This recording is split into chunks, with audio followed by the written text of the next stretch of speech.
Hey,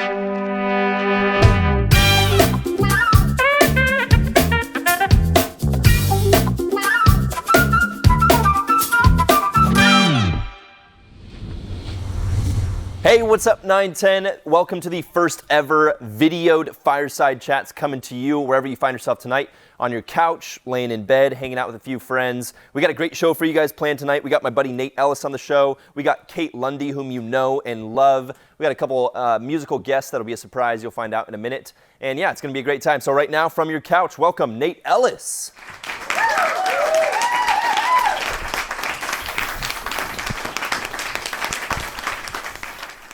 Corona. Nate Ellis, my man. What's up, A-Pain? You look the A-Train. You look great. Oh, you thanks, look fantastic. Man. Dad bod 2.0. You did just become a dad. I did. That's right. Yeah. Tell me, what was that like? What was the journey to becoming a dad like over the last, she's 4 months now? 3 months. 3 months. Yeah. Every day is a different journey. It's like no 2 days are the same. But every day just gets crazier and crazier. Like today, she was like doing backflips and stuff. It was wild. I'm just kidding. She wasn't doing backflips. Baby backflips. She can't even roll over. So Has she when you put her down? Is there any movement whatsoever? Oh, she'll wobble. Okay. Like she's like wobbling. Yeah. But no, she can hold her head up, and she's a super chunky girl. So we have fun with that. I love it. Yeah. I love it. Yeah. So 3 months old. What's her full name? Ivy Rose Ellis. Ivy Rose Ellis. Yeah. Dang. Yeah. Okay. Nice. And now being a dad, what's like?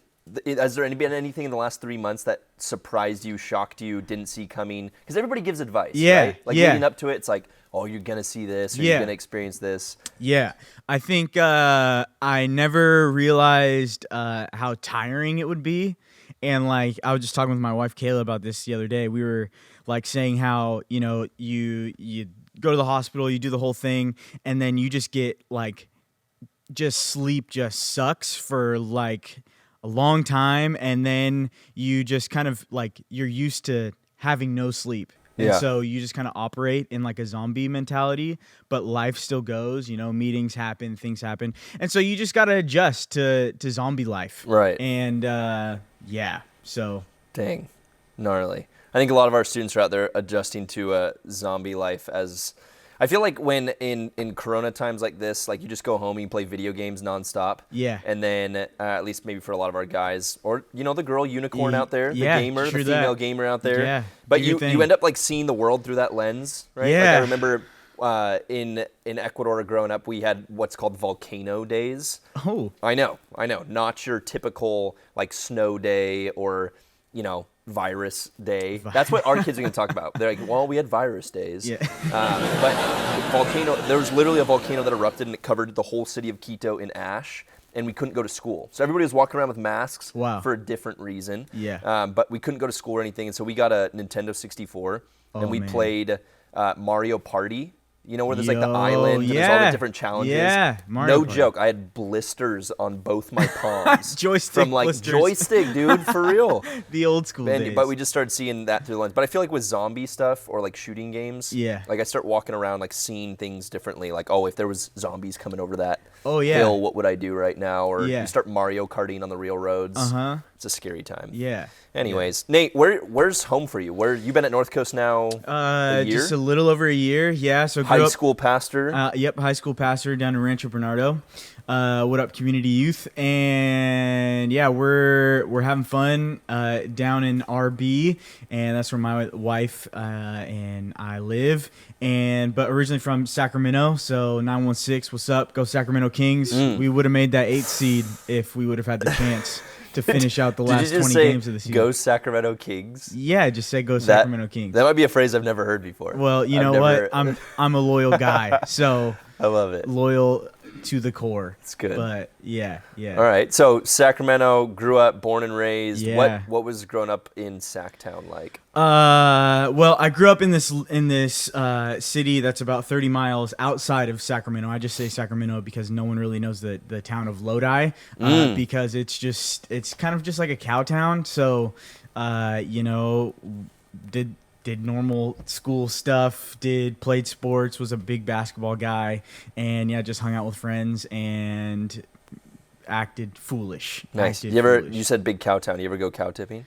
No, never went cow tipping. Tried to once, but we couldn't find any cows. So that was I made an attempt. you got up the courage. You and all the boys are sitting around like, all right, we're gonna go tip some cows. Yeah. We were staying at a friend's house and we're like, hey, let's go find some cows.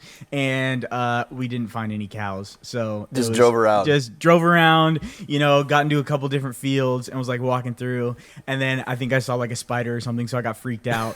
And bailed, went to Chick-fil-A. No, didn't have a Chick-fil-A, but we did have In-N-Out. No Chick-fil-A in Lodi? No Chick-fil-A, yeah. I actually remember when the In-N-Out opened in Lodi, and that was like the hot spot. One time I ate In-N-Out for 21 days straight. I'm not kidding you. 21 days. Yeah. Was it like the McDonald's challenge, but for In-N-Out? Yeah, just me and a couple buddies, being stupid and just like it was summer, had nothing to do. Hey, let's see how many days in a row we can eat In-N-Out. And then I think we got to 21 days, and then the bank account just said no. Yeah, it said no more. Too expensive. Yeah. Did you mix it up?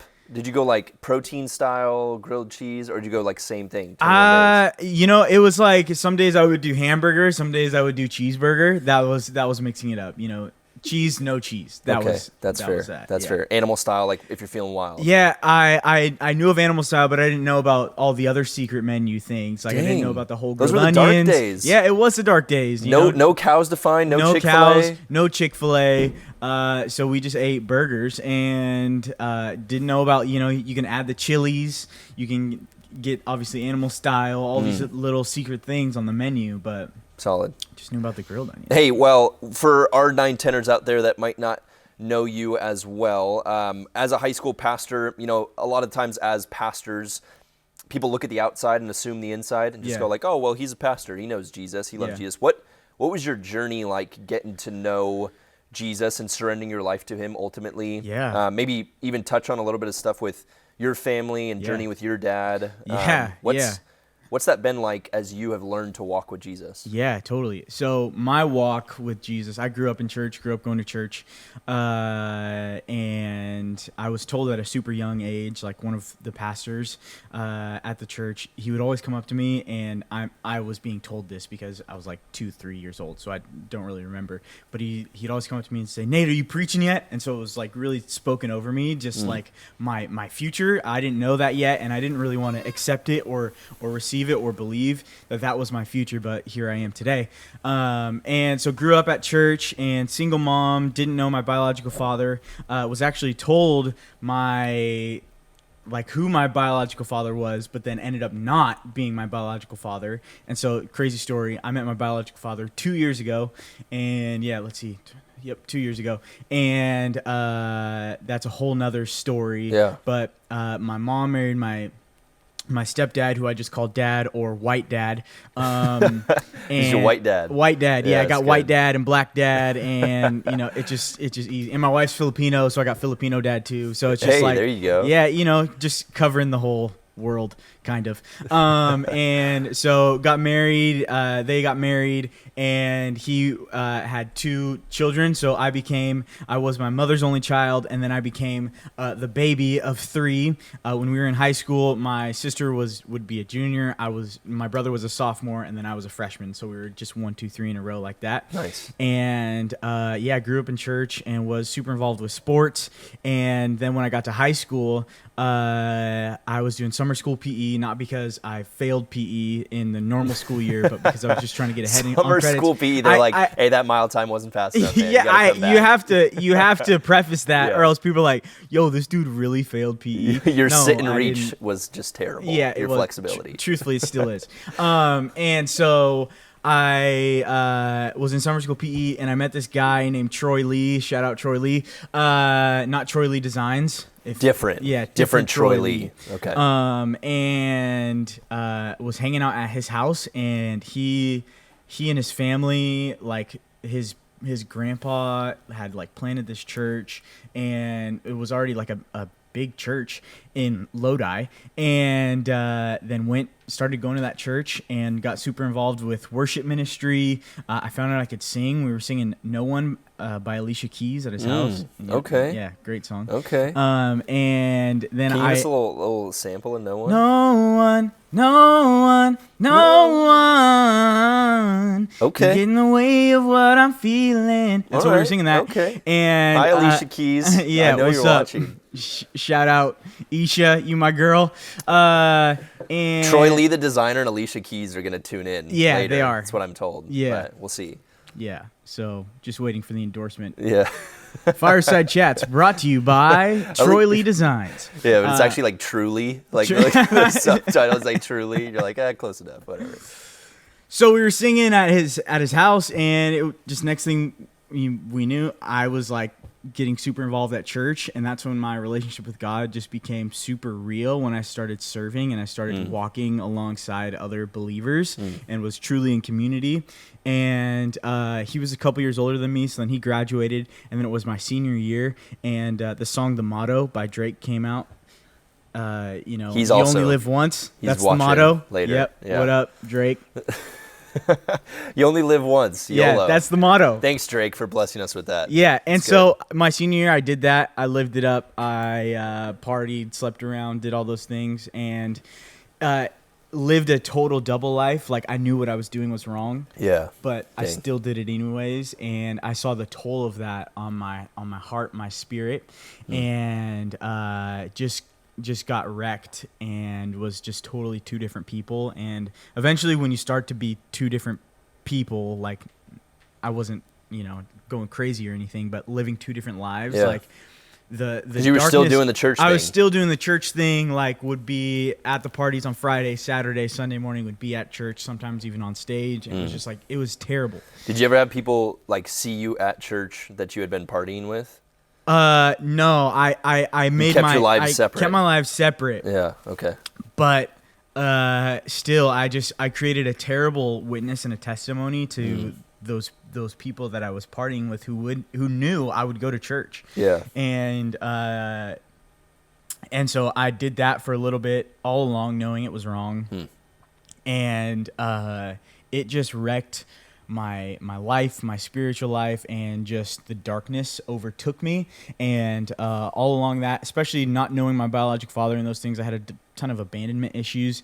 And so I had I started watching pornography in middle school, and then that kind of carried out all the way through college, almost pretty much till we got married, Kayla and I. It was like something that I was struggling with, dealing with, and really had to seek counsel, therapy, all those sort of things to really dig deep to get those things out. But anyways, ended up going to a Christian school, studied youth ministry in college, and then changed that to pastoral ministry and started serving in the local church, and still, struggled with things and battled with things. But I was consistently trying to pursue Christ, even in those moments, kind of after I had that repentant moment of like, hey, I'm not going to do this anymore. I'm not going to be living these two lives. I want to chase after Jesus. I want to walk with him. I want to walk with his people.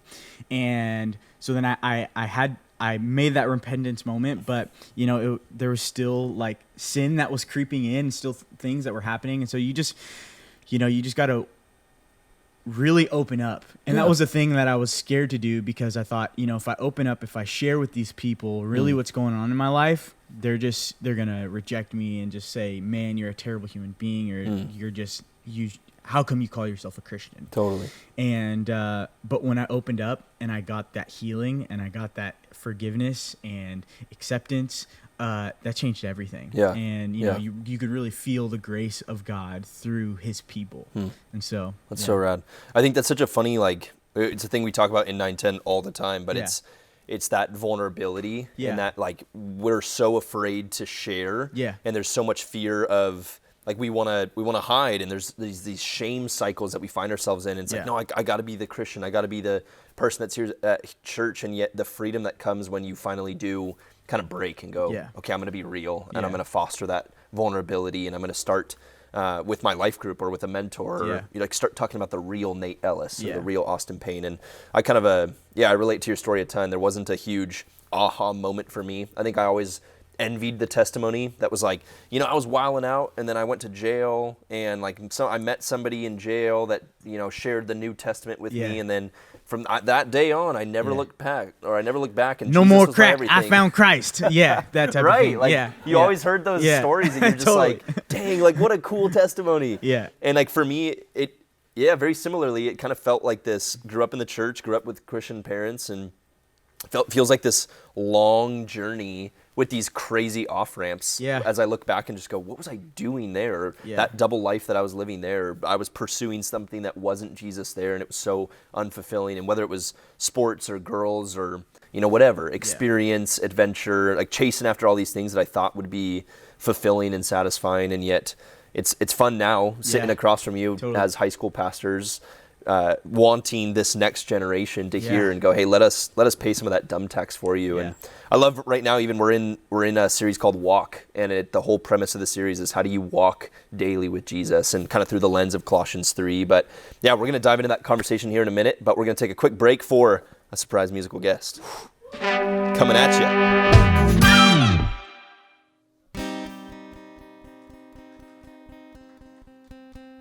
Closed on Sunday, you're my Chick-fil-A. Closed on Sunday, you're my Chick-fil-A. Hold the selfies, put the gram away.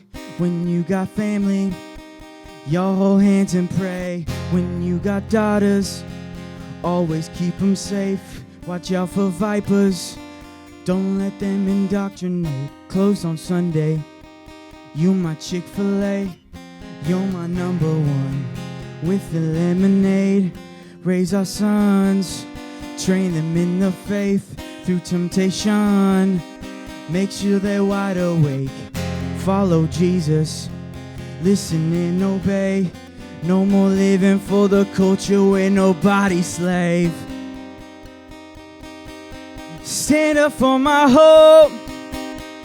Even if I take this walk alone, I bow down to the King upon the throne. My life is His, I'm no longer my own. I pray to God that He'll strengthen my hand. They will think twice stepping onto my land. I draw the line, it's written in the sand. Try me and you will see that I ain't playing. Now, back up off my family, move your hands. I got my weapon in the spirit's land. Jezebel don't even stand a chance. Jezebel don't even stand a chance. Chick-fil-A!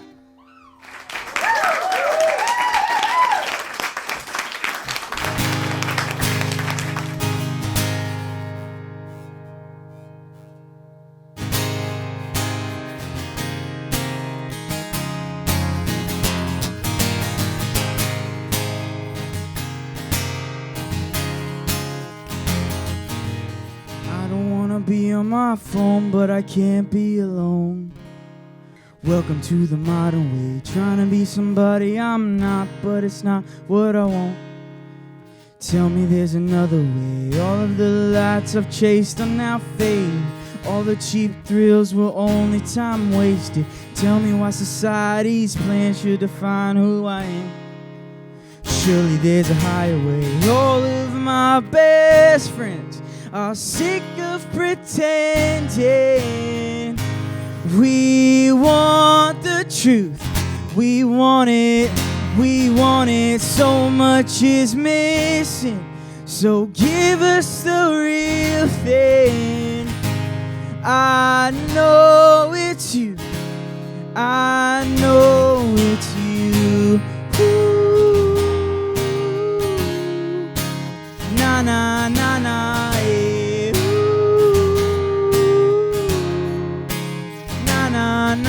Cause I don't want a stereotype to decide who I am. It never knew me anyway. I'm over trying to find the next hype, cause the high never lasts.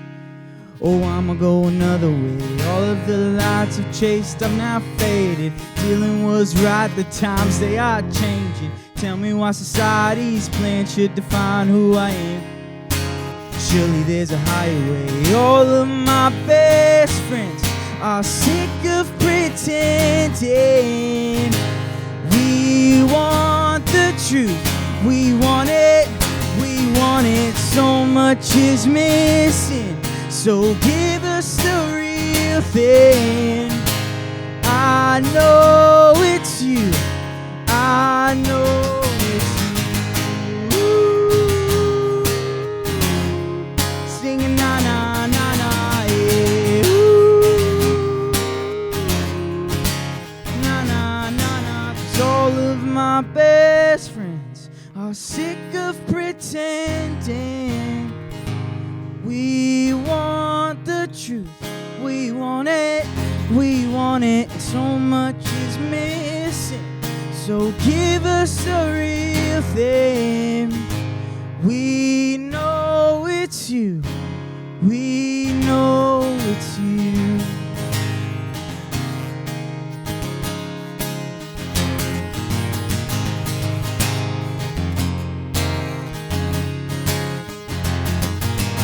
We are never, ever, ever getting back together. We are never, ever, ever getting back together. You go talk to your friends, talk to my friends, talk to me. Say we are never, ever, ever getting back together. Ooh.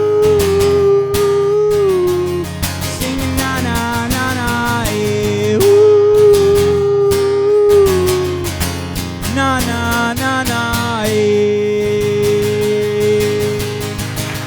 Thank you.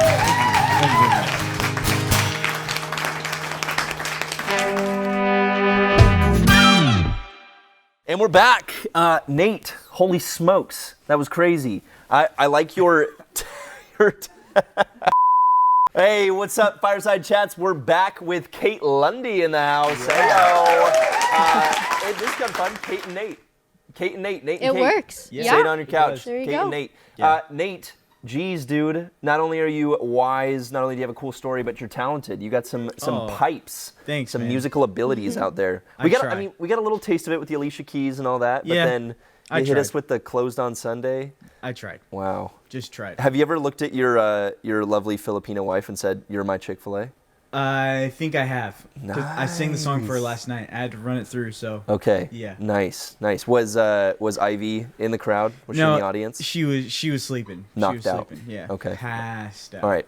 Kate, I do need to ask, before we dive into a little more of a serious conversation. Yes. What's it like wearing those pants? They look like the softest things in the world. They're literally the softest, silkiest, most comfortable pants in the whole world. Silky So dreams. it's great. Nice. Yeah. It's like That's top of lovely. the line Charmin, Yeah. which you can't find I in know. stores. Can't find it anywhere. I know. I wish Can't you find it guys anywhere. could experience it. I'd be a little concerned if I saw you walking around Yeah, in pants like this. that's but fair. they're That's fair. comfy. Pajamas, maybe. You I know, mean, yeah, pretty much. go to Singapore, come back with some silk. There you go. I hear they're Exactly. doing okay over there, actually, Well, right now. Yeah, there you Good go. for them. Like silk toilet paper and such. But Ooh. hey, we are in week 5 of our walk series, and we've been kind of walking through, several weeks now of what does it mean to follow Jesus. And so, in 9-10, as you're sitting on your couch, man, if you've missed any of those walk series, they're all on YouTube, they're all online, you can check them out. But we basically taken 5 weeks and said, so what? Right? We went to camp, we experienced Sahale. There was very much so these moments of repentance and vulnerability. And as we came home, we're asking the question, okay, now what does it actually mean to walk it out, right? And that word walk is very much so, it means or it demonstrates your regular pattern of life. And so as a 9th grader, as a 10th grader, what does it mean, especially right now, I think more than ever, as schools are canceled and you can't come to church and we have all this abundance of time, what does it mean to now demonstrate in your regular pattern of life with siblings, with neighbors, in the midst of unknown? How do we walk this out and how do we live daily with Jesus? And so whether it's Galatians 5, Romans 7 and 8 that talk about this battle between flesh and spirit, and now Colossians 3 that says, man, put on this new life and take off this old life, put to death, therefore, walk with Jesus. In the midst of this time, in the last couple of days and weeks for you with a newborn baby, Kate with unknown stuff with work and school being canceled and stuff like that. This can be a time where there's a lot of anxiety, and this can be a lot of time where there's a lot of stress, especially with a newborn child or unknown with job, Kate, and stuff like that. When Colossians chapter 3 says, put the peace of Christ on, live with this peace, or Philippians 4 that we talked about this last weekend, talks about, don't be anxious about anything, but with prayer and petition, make your requests known before God. What's that been like for you? Just a very real journey in the last couple of days. How is practicing putting on the peace of Christ? What does that look like in your life in the midst of a stressful season? Oh gosh, this time definitely is so unique, and I love how you mentioned just how we have all this time all of a sudden, because I think that is so key, and it's very revealing with what is happening to how we live and how the world chooses to live just in the rush and chaos of life.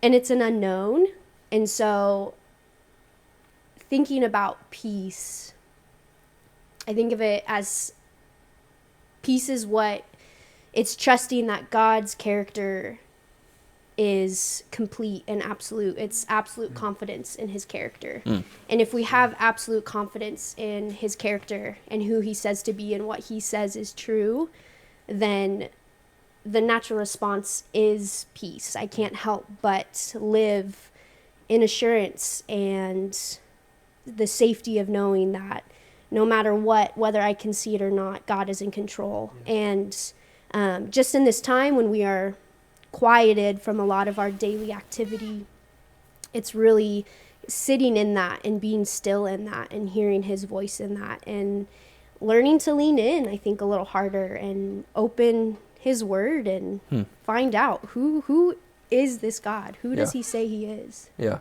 Kate, what have been some moments where, give me both sides of it. What have been some moments in the last week that you've done that well, and what are some moments for you that you've failed in that?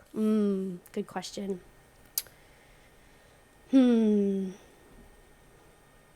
I think at this point, just where I'm at with my relationship, there's continual growth every day, but I have no doubt of who my God is, so that questioning hasn't been a difficulty for me, and I just am so grateful for that. But the difficulty comes in really making good use of the time, because my school's online, I'll be working from home a couple days a week, and so my schedule has significantly lightened, and I live very much in the rat race, and I think I've become very aware of that in this moment, and am challenged to be still and rest in whatever God is doing, and kind of wrestle with that quiet and just the posture of willingness to be put wherever he wants me to be. Because, this is a great time for the church to respond, and I'm hopeful that he will rise up the church in this time, but we need to be in tune with the Spirit, and I don't know, kind of learning and wrestling and trying to dig in. That's good. That's cool. What about for you, man? With newborn baby, a wife that probably has some questions, job uncertainty, trying to be a pastor in a time like this, what's that anxiety, stress been like versus trying to practice that peace and put that on? Yeah.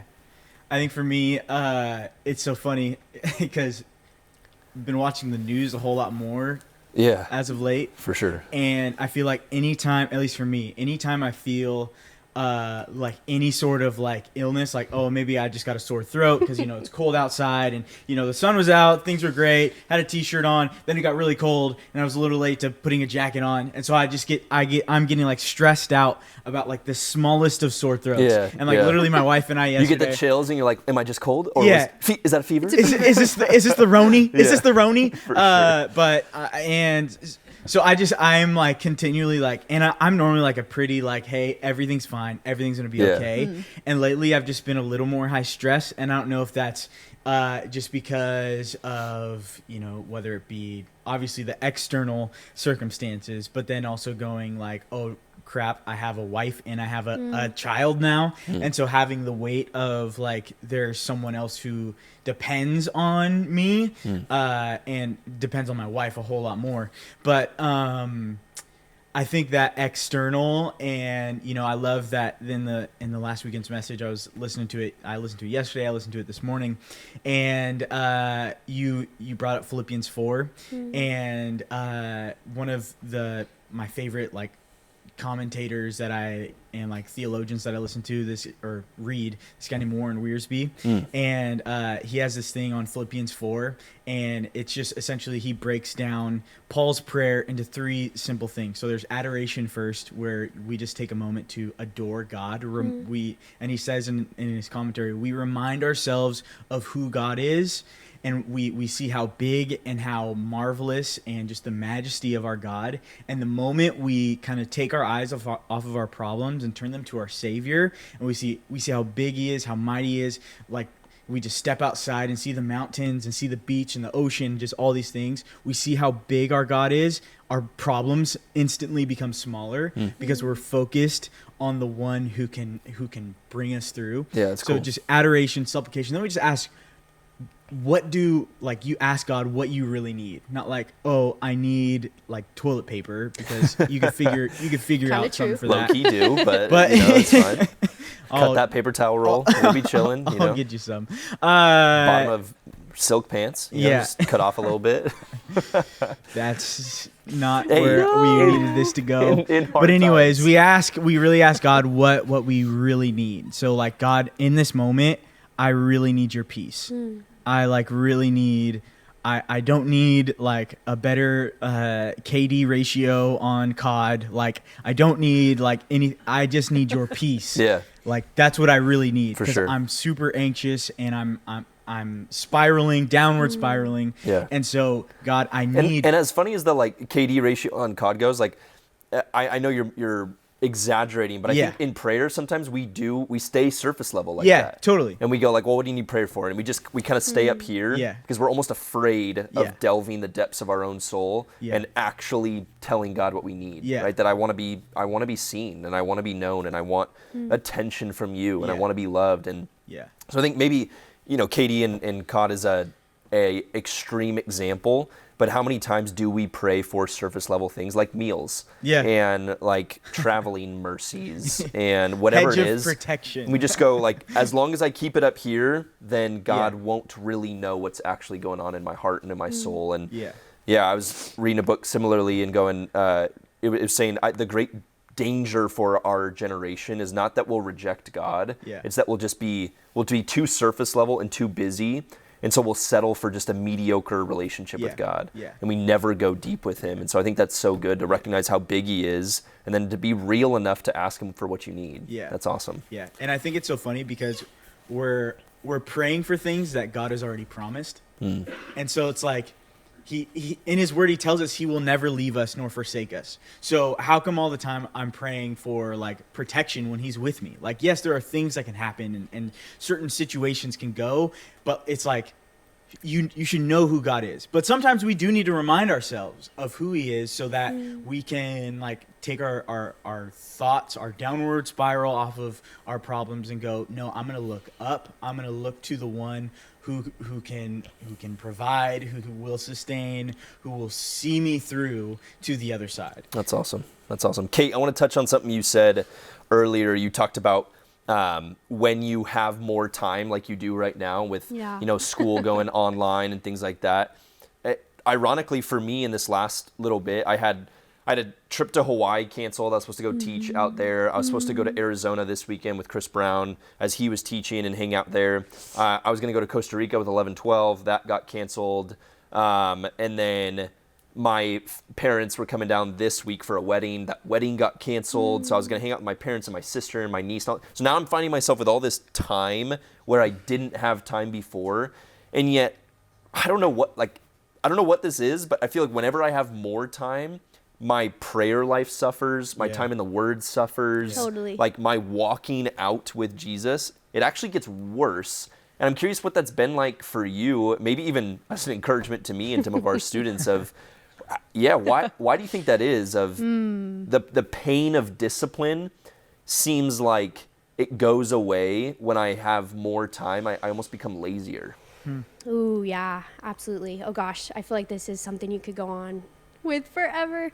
But in so many ways, I think when our lives and what we're doing becomes quiet, that's kind of where our real walking takes place. It's relatively easy to kind of wrestle with, fitting God in here, but your brain is pulled between a million different things, and you're heading in so many different directions, and it's just boom, boom, boom, go, go, go. But when you're given time, then you have to think about your thoughts. You have to think about, I guess this is kind of what I need, or you have to kind of listen to what's going on the inside, and it's uncomfortable and it's not fun. And I think we really try to run away from that.